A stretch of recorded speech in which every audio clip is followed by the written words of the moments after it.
सोचिए, 60 साल का एक अकेला बुजुर्ग और 18 साल की खूबसूरत लड़की। जब दोनों की मुलाकात हुई तो किसी ने सोचा भी नहीं था कि ये रिश्ता एक दिन ऐसी दिशा लेगा जिससे सबके रोंगटे खड़े हो जाएंगे। लड़की कहती है कि उसे उस बुजुर्ग से सच्चा प्यार है और उसकी बातों पर भरोसा करके वो अपनी जिंदगी का सबसे बड़ा फैसला ले लेता है। जानिए इस सच्ची और दिल दहला देने वाली कहानी में, जो आपको आखिर तक बांधे रखेगी। अथर्वराज भाटिया लगभग 60 वर्ष के भारतीय सेना में कर्नल के पद से सेवानिवृत्त हो चुके थे। रिटायरमेंट के बाद वे अपनी पत्नी के साथ भोपाल स्थित अपने घर में सादगी और शांति से भरा जीवन बिता रहे थे। उनका परिवार छोटा और स्नेह से भरा था। अथर्वराज, उनकी पत्नी और उनका इकलौता बेटा इवान। इवान की शादी इशिता से हो चुकी थी और यह दोनों मुंबई में एक मल्टीनेशनल कंपनी में काम करते थे। त्योहारों या किसी खास मौके पर वे भोपाल आकर माता पिता से मिलते थे, मगर व्यस्त जीवन शैली के कारण मुलाकातें बहुत कम हो पाती थीं। लेकिन अचानक किस्मत ने सब कुछ बदल दिया। अथर्वराज भाटिया की पत्नी का देहांत हो गया और उस एक घटना ने पूरे घर की खुशियों को जैसे निगल लिया। यह दुखद समाचार मिलते ही इवान और इशिता तुरंत भोपाल पहुंच गए। घर के भीतर फैला सन्नाटा बहुत कुछ कह रहा था। जहां कभी मां की आवाज गूंजती थी, वहां अब एक गहरी खामोशी पसरी हुई थी। इवान ने कांपती आवाज में पिता का हाथ थामकर कहा, पापा, अब आप यहाँ अकेले कैसे रहेंगे? माँ के बिना यह घर सूना हो गया है। आपकी देखभाल करने वाला भी अब कोई नहीं है। आप हमारे साथ मुंबई चलिए, हम आपकी हर जरूरत का ध्यान रखेंगे, आपको अकेलापन महसूस नहीं होने देंगे। पिता की आंखें नम थीं, लेकिन उनके शब्दों में एक अडिग दृढ़ता थी। अथर्वराज भाटिया ने शांत स्वर में कहा, नहीं बेटा, यह घर ही मेरी दुनिया है। तुम्हारी माँ की यादें इन दीवारों में बसी हैं। मेरे दोस्त, मेरे रिश्तेदार, मेरा पूरा जीवन इस शहर से जुड़ा है। मैं अपनी बाकी जिंदगी यहीं इसी घर में बिताना चाहता हूँ। तुम चिंता मत करो, मैं अपनी देखभाल खुद कर लूंगा। इवान और इशिता ने उन्हें कई बार समझाने की कोशिश की, लेकिन पिता अपने फैसले पर अडिग रहे। अंत में भारी मन से दोनों ने भोपाल को अलविदा कहा और वापस मुंबई लौट गए। पीछे छोड़ गए एक बूढ़े पिता और उनकी यादों से भरा घर, लेकिन उनकी आंखों में चिंता और दिल में एक अनजाना डर साफ झलक रहा था। अब अथर्वराज भाटिया भोपाल वाले अपने घर में बिल्कुल अकेले रहने लगे। उन्होंने अपनी जिंदगी को एक तय दिनचर्या में ढाल लिया था। हर सुबह वे जल्दी उठते और पास के पार्क में टहलने निकल जाते, जहां अक्सर उनके पुराने दोस्त मिल जाया करते थे। उनसे बातें करके वे अपने मन का बोझ थोड़ा हल्का कर लेते थे। घर लौटने के बाद वे नाश्ता करते और दिन भर अपने कामों में व्यस्त रहने की कोशिश करते। 2 दिन बाद उन्होंने एक मेड रख ली थी जो उनके लिए खाना बनाती और घर की सफाई कर देती थी। धीरे धीरे दिन अपनी रफ्तार में गुजरने लगे। कभी अथर्वराज टीवी देखकर समय बिताते तो कभी किताबों में डूब जाते, कभी अपने घर के बगीचे में अकेले टहलते हुए पुराने दिनों को याद करते। लेकिन दोस्तों, अकेलापन ऐसी चीज है जो धीरे धीरे इंसान की रूह तक को थका देता है। चाहे कोई खुद को कितना भी व्यस्त रखने की कोशिश करे, वह खालीपन किसी न किसी रूप में अंदर तक असर डाल ही देता है। अथर्वराज भाटिया भी अब उसी अकेलेपन से लड़ने लगे थे। पार्क के दोस्त सिर्फ सुबह तक साथ रहते, दिन के बाकी घंटे फिर वही सन्नाटा लौट आता। किताबें और टीवी भी अब उन्हें ऊबाने लगे थे। उनके भीतर का खालीपन बढ़ता जा रहा था। एक दिन उन्होंने तय किया कि अब कुछ नया करना चाहिए। वे पास की एक मोबाइल शॉप पर गए और वहां से एक लेटेस्ट स्मार्टफोन खरीद लिया। घर आकर उन्होंने पहली बार सोशल मीडिया पर अकाउंट बनाया। सिर्फ 2 दिन बीते थे कि उन्हें एक लड़की की फ्रेंड रिक्वेस्ट मिली। जिज्ञासावश उन्होंने उसकी प्रोफाइल देखी। पता चला कि वह भारतीय है, लेकिन इस समय कनाडा में रह रही है। लड़की की उम्र करीब 18 से 19 साल थी और चेहरा बेहद खूबसूरत। कुछ देर सोचने के बाद अथर्वराज ने उसकी रिक्वेस्ट स्वीकार कर ली। थोड़ी देर बाद ही लड़की ने उनसे चैटिंग शुरू कर दी। बातें करते करते उन्हें अच्छा लगने लगा। लड़की ने अपना नाम दियरा बताया और कहा कि वह भी मध्य प्रदेश की रहने वाली है, लेकिन पिछले 2 साल से अपने अंकल के साथ कनाडा में रह रही है। उसने बताया कि उसकी माँ का बचपन में ही निधन हो गया था और पिता भी 2 साल पहले गुजर गए थे। तब उसके अंकल ने उसे अपने पास बुला लिया था। धीरे धीरे अथर्वराज और दियरा के बीच रोज बातचीत होने लगी। वे घंटों बातें करते और एक दूसरे से जुड़ते चले गए। कुछ ही हफ्तों में उनके बीच ऐसा अपनापन बन गया कि अब दिन की शुरुआत और अंत दोनों एक दूसरे के संदेश से ही होते थे। अथर्वराज भाटिया के जीवन में फिर से एक नई उमंग और चमक लौट आई थी। वे भूल गए थे कि उनकी उम्र 60 साल है। दिल अब फिर से जवान महसूस करने लगा था। कहीं न कहीं दियारा के लिए उनके मन में स्नेह और चाहत जाग चुकी थी, मगर उम्र का बड़ा अंतर जानकर उन्होंने अपनी भावनाओं को दिल में ही दबा लिया। कुछ समय और बीता, फिर एक दिन दियारा ने बताया कि उसे एक जरूरी काम से इंडिया आना है। यह सुनकर अथर्वराज भाटिया के चेहरे पर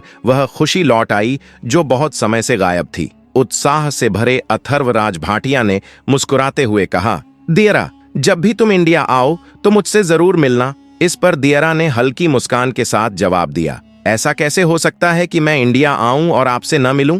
अब इंडिया में मेरा आपके सिवा कोई नहीं है। एक हफ्ते के भीतर ही उसकी टिकट बुक हो गई और वह भारत पहुंच गई। उसने अथर्वराज को बताया कि पहले उसे कुछ जरूरी काम निपटाने हैं, फिर वापसी में वह भोपाल आकर उनसे मिलेगी। यह सुनकर अथर्वराज भाटिया के दिल में एक नई उम्मीद जग गई। वे हर दिन बेसब्री से दियारा से मिलने का इंतजार करने लगे। 2 दिन बाद फोन की घंटी बजी। दूसरी ओर दियारा थी। उसने बताया कि वह अब भोपाल पहुंच चुकी है। यह सुनकर अथर्वराज की खुशी का ठिकाना नहीं रहा। वे तुरंत बस स्टैंड की ओर निकल पड़े। जैसे ही उन्होंने दियारा को सामने देखा, उनके दिल की धड़कन तेज हो गई। यह पल उनके लिए किसी नए जीवन की शुरुआत जैसा था। दियारा को करीब आते देख अथर्वराज भाटिया ने उसे भावनाओं में बहकर गले से लगा लिया। फिर वे दोनों घर लौट आए। वहां देर रात तक बातें होती रहीं। बातचीत के दौरान अथर्वराज को ऐसा महसूस हुआ मानो वे और दियारा कई जन्मों से एक दूसरे को जानते हों।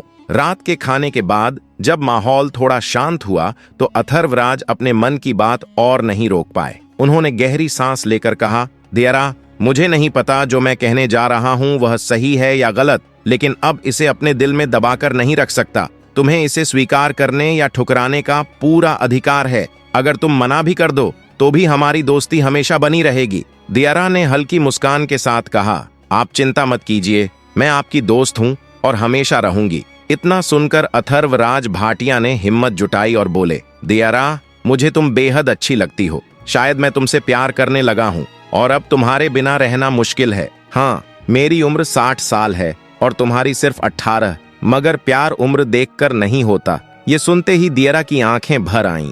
उसने उनका हाथ थाम कर कहा, अथर्वराज जी, मैं भी आपसे बहुत प्यार करती हूँ। बस हमारी उम्र का इतना बड़ा अंतर मुझे रोक रहा था। मुझे डर था कि समाज क्या सोचेगा, लोग हमारे रिश्ते को कौन सा नाम देंगे। इस पर अथर्वराज ने दृढ़ स्वर में कहा, दियारा, अगर तुम्हें इस रिश्ते से कोई आपत्ति नहीं है तो मैं हमारे प्यार के लिए पूरी दुनिया से लड़ने को तैयार हूँ। दियारा मुस्कुराई और बोली, मुझे कोई परेशानी नहीं है, मैं आपके साथ रहना चाहती हूँ। समाज क्या कहेगा इसकी मुझे कोई परवाह नहीं। यह हमारी जिंदगी है और हम इसे अपने तरीके से जिएंगे। दोनों ने अपने रिश्ते को स्वीकार कर लिया। अगले 2 दिन दियारा ने अथर्वराज भाटिया के साथ भोपाल में बिताए। वे साथ घूमे, बातें की और कई खूबसूरत यादें बना लीं। लेकिन 2 दिन बाद दियारा को कनाडा लौटना पड़ा। उसके जाने के बाद भी दोनों रोज फोन पर बातें करते रहे। हंसी मजाक चलता रहा। करीब 15 से 20 दिन तक यही सिलसिला चलता रहा। मगर एक दिन अचानक सब बदल गया। दियारा के कॉल्स और मैसेज आना बंद हो गए। अथर्वराज ने कई बार संपर्क करने की कोशिश की, मैसेज किए, कॉल किए, लेकिन कोई जवाब नहीं मिला। दिन गुजरते गए और यह सन्नाटा पूरे 14 से 15 दिन तक बना रहा। अथर्वराज भाटिया अब बेहद बेचैन और परेशान रहने लगे थे। कई दिनों से कोई खबर न मिलने के कारण उनके मन में तरह तरह के सवाल उठ रहे थे। फिर अचानक 16वें दिन उनके फोन पर एक मैसेज आया। भेजने वाली दियारा थी। मैसेज देखते ही अथर्वराज के चेहरे पर खुशी लौट आई। उन्होंने तुरंत जवाब भेजा और पूछ डाला, दियारा, तुम इतने दिनों तक कहाँ थी? क्या हुआ था? तुम्हारे कॉल्स क्यों नहीं आ रहे थे? तुम ठीक तो हो ना? थोड़ी देर बाद दियारा का मैसेज आया, अथर्वराज जी, मेरे अंकल को हार्ट अटैक आ गया था। वे अस्पताल में भर्ती थे, लेकिन अब वे इस दुनिया में नहीं रहे। ये सुनकर अथर्वराज भाटिया का मन भारी हो गया। उन्होंने उसे ढांढस बंधाया और कहा, मुझे बहुत दुख हुआ सुनकर। हिम्मत रखो दियारा। रोते हुए दियारा बोली, यहाँ कनाडा में मेरे अंकल के अलावा मेरा कोई नहीं था। अब मैं बिल्कुल अकेली रह गई हूँ। अंकल की बहुत बड़ी प्रॉपर्टी है और उस पर दावा करना जरूरी है। अगर मैंने दावा नहीं किया तो सारी संपत्ति सरकार जब्त कर लेगी। अथर्वराज ने चिंतित स्वर में कहा, तो इसमें दिक्कत क्या है? तुम दावा पेश कर दो। दियारा ने समझाया, इसके लिए मुझे इंडिया आना होगा। कुछ जरूरी दस्तावेज वही हैं जिन्हें लाकर यहाँ जमा करना जरूरी है। तभी मैं अपने अंकल की प्रॉपर्टी पर हक जता पाऊंगी। यह सुनते ही अथर्वराज भाटिया ने बिना देर किए कहा, तुम आ जाओ दियारा, मैं तुम्हारे साथ रहूंगा, हर तरह से मदद करूंगा। कुछ दिन बाद उसकी फ्लाइट का दिन तय हुआ। अथर्वराज उत्साहित होकर एयरपोर्ट पर उसे लेने पहुंचे। विमान उतर चुका था। आधा घंटा बीता, फिर 1 घंटा, फिर 2 घंटे, लेकिन दियरा बाहर नहीं आई। बेचैनी और घबराहट बढ़ने लगी। कई बार नजरें गेट पर टिकाईं, लेकिन वह कहीं नजर नहीं आई। थक कर अथर्वराज एयरपोर्ट से बाहर निकले और पास की एक दुकान पर जाकर बैठ गए। उसी समय उनके फोन की घंटी बजी। स्क्रीन पर एक अनजान नंबर था। कॉल उठाते ही उधर से दियरा की घबराई हुई आवाज आई। अथर्वराज जी, मैं एयरपोर्ट तक तो पहुंच गई थी, लेकिन कस्टम वालों ने मुझे रोक लिया। मैं अपने अंकल का बहुत सारा सोना साथ लाई हूँ। घर पर कोई नहीं था, इसलिए डर लगा कि कहीं चोरी ना हो जाए। मुझे पता नहीं था कि इतनी मात्रा में गोल्ड लाना मना है। अब कस्टम अधिकारी मुझे जाने नहीं दे रहे। अथर्वराज ने तुरंत कहा, तुम घबराओ मत दियरा, सब ठीक हो जाएगा। फोन उस अधिकारी को दो। दियरा ने मोबाइल अधिकारी को दे दिया। दूसरी ओर से आवाज आई, ये मैडम तय सीमा से ज्यादा सोना लेकर आई हैं। नियम के अनुसार इन्हें जुर्माना और टैक्स देना होगा, तभी इनको और गोल्ड को रिलीज किया जा सकता है। अथर्वराज भाटिया ने शांत स्वर में पूछा, कितनी रकम की बात है? अधिकारी ने थोड़ी देर बाद कहा, करीब 20 लाख रुपए की पेनल्टी और ड्यूटी बनती है। जब तक यह रकम जमा नहीं होती, इन्हें छोड़ा नहीं जा सकता। यह सुनते ही अथर्वराज ने बिना सोचे कहा, ठीक है, मैं इंतजाम करता हूँ। सिर्फ आधे घंटे के भीतर उन्होंने 20 लाख रुपए का इंतजाम किया और वह रकम ट्रांसफर कर दी। कुछ देर बाद दियरा का फिर फोन आया। इस बार उसकी आवाज कांप रही थी। वह रोते हुए बोली, अथर्वराज जी, कस्टम वालों ने तो मुझे छोड़ दिया है, लेकिन अब पैसों को लेकर एक नई समस्या खड़ी हो गई है। दियरा की आवाज अब और भी कांप रही थी। उसने कहा, अथर्वराज जी, कस्टम अधिकारी पूछ रहे हैं कि इतनी बड़ी रकम अचानक कहां से आई। वे कह रहे हैं कि अगर इसका सबूत नहीं दिया गया तो मामला मनी लॉन्ड्रिंग की जांच में चला जाएगा। फिलहाल उन्होंने कहा है कि अगर तुरंत 10 लाख और जमा कर दिए जाए तो मामला यहीं खत्म हो सकता है। ये सुनकर अथर्वराज भाटिया के होश उड़ गए। वे घबरा तो गए, लेकिन उन्होंने खुद को संभाला और बोले, तुम परेशान मत हो दियरा, सब ठीक कर दूंगा। उन्होंने बिना देर किए अपनी सारी बचत और एफडी तोड़ दी और तुरंत 10 लाख रुपए और भेज दिए। थोड़ी देर बाद दियरा का कॉल आया।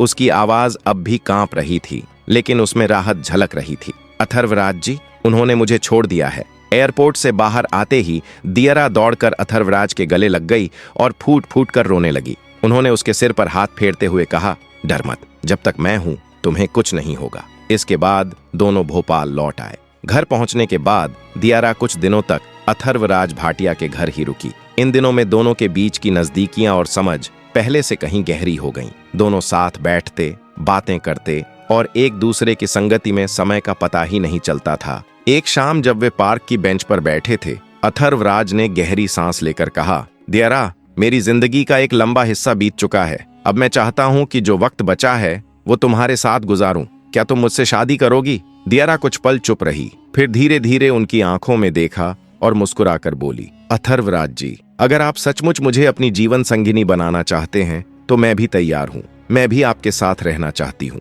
यह सुनकर अथर्वराज भाटिया की आंखें भर आईं। उन्हें यकीन नहीं हो रहा था कि उम्र के इस पड़ाव पर भी उन्हें ऐसा सच्चा प्यार मिल सकता है। 2-3 दिन बाद जब दियरा अपने दस्तावेजों का काम पूरा करके लौटी तो दोनों ने भोपाल के एक छोटे से मंदिर में शादी कर ली। गवाह केवल मंदिर के पुजारी और अथर्वराज के एक पुराने दोस्त थे।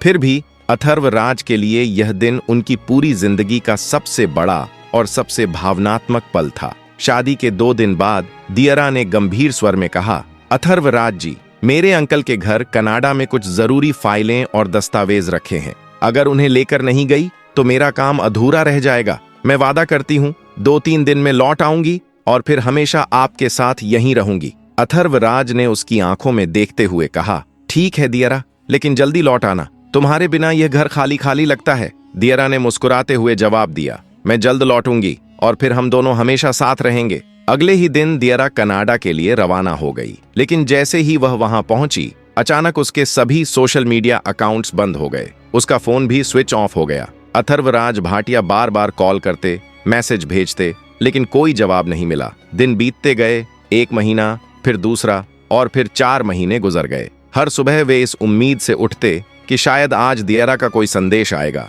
मगर हर दिन की तरह निराशा ही हाथ लगती। धीरे धीरे सच्चाई सामने आने लगी। अथर्वराज को एहसास हुआ कि उनके साथ सिर्फ धोखा नहीं हुआ, बल्कि उनकी पूरी जमा पूंजी भी लुट चुकी थी। पर यह ठगी सिर्फ पैसों की नहीं थी, यह धोखा उनके दिल, उनके भरोसे और उनके सच्चे प्यार के साथ हुआ था। फिर भी अथर्वराज भाटिया ने उम्मीद नहीं छोड़ी। वे लगातार दियारा से संपर्क करने की कोशिश करते रहे। शायद कहीं से एक बार उसकी आवाज सुनने को मिल जाए। हर बार जब अथर्वराज भाटिया ने कॉल किया, फोन स्विच ऑफ मिला। मैसेज भेजे गए लेकिन कोई जवाब नहीं आया। सोशल मीडिया पर भी दियारा का नामो निशान मिट चुका था। धीरे धीरे उन्हें यह कड़वा एहसास हुआ कि वह जिस प्यार को अपनी जिंदगी का सच्चा रिश्ता समझ बैठे थे, वही सबसे बड़ा धोखा साबित हुआ। लेकिन हैरानी की बात यह थी कि अथर्वराज भाटिया को पैसों के नुकसान से ज्यादा दर्द दियारा के धोखे का था। उनके लिए वह सिर्फ एक रिश्ता नहीं,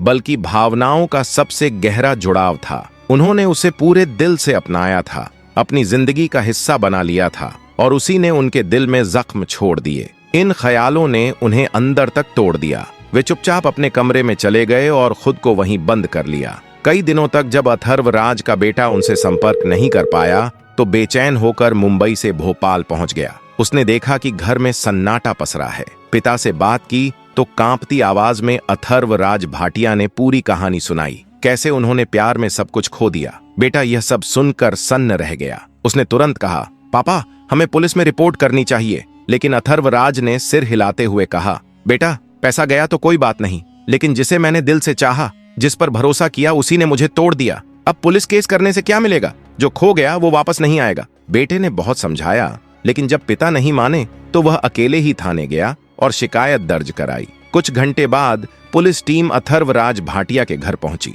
उन्होंने दरवाजा खटखटाया, पर अंदर से कोई जवाब नहीं मिला। कई बार आवाज देने के बाद भी जब सन्नाटा बरकरार रहा, तो मजबूरन दरवाजा तोड़ना पड़ा। अंदर जो दृश्य था उसने सबको स्तब्ध कर दिया। अथर्वराज भाटिया ने पंखे से लटक कर अपनी जान दे दी थी। कमरे में एक सुसाइड नोट मिला जिसमें लिखा था, मेरी मौत का जिम्मेदार मैं खुद हूं। अगर मेरा बेटा एफआईआर करता है और दियारा पकड़ी जाती है, तो मेरी आखिरी इच्छा है कि उस पर कोई कार्रवाई न की जाए। मैं उसे आज भी सच्चे दिल से प्यार करता हूं। मेरी नजरों में वह गुनहगार नहीं है। यह चिट्ठी पढ़कर वहां मौजूद हर शख्स की आंखें नम हो गईं। अथर्वराज का बेटा बेसुध होकर रोने लगा। पुलिसकर्मी भी कुछ पल के लिए मौन हो गए। हर किसी के दिल में यही सवाल गूंज रहा था, आखिर कैसे एक इंसान अपने पूरे जीवन की कमाई ही नहीं, बल्कि अपना दिल और भरोसा भी किसी के नाम इतनी पूरी तरह समर्पित कर सकता है? दोस्तों, जिंदगी में हर चमकती चीज सोना नहीं होती। ये कहानी हमें सिखाती है कि भरोसा सोच समझकर करना चाहिए,